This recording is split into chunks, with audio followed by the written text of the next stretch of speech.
We walk up rather to the precipice and stop, or jump over and into an economic black hole. Take a deep breath, because here we go again. Chief National Correspondent Jim Engel has details. The fiscal cliff was crafted to be so distasteful officials would do any and everything to avoid it, which obviously did not work. If we go over it, we could actually be in a recession next year.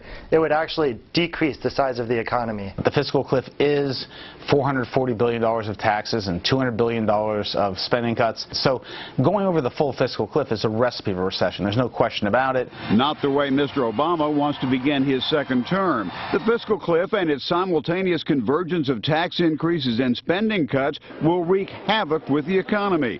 Spending cuts, for instance, would take $1.2 trillion over 10 years, $100 billion in the first year. These are big cuts, 10 to 14% in programs a quarter of the way through their fiscal year. That's bad policy and dangerous. The biggest stumbling block, however, is tax increases. Everyone wants to extend the Bush tax cuts for those making less than $250,000 a year. The president, however, wants to raise taxes on those making more and add other taxes to boot. Some analysts argue that would crush small businesses, which create two-thirds of all jobs. The tax increases that President Obama has fought for would actually increase taxes on small businesses by about $50 billion a year going forward. In 2010, when the economy was growing at 2.3%, President Obama extended all the tax cuts, saying the economy was too weak to digest a tax increase. Now the economy is growing at only 2%, but Mr. Obama is forging ahead, and Senator Reid argues he got a mandate to do so. The president campaigned around the country saying, we know what the problems are with this fiscal problem. We just need some revenue. That was the issue.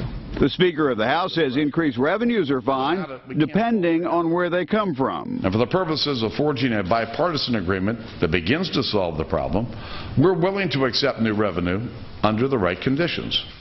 Meaning new revenue from growth and reform, not tax increases. He points to the bipartisan 1986 Reagan reforms, which eliminated tax deductions in order to increase revenues and lower tax rates.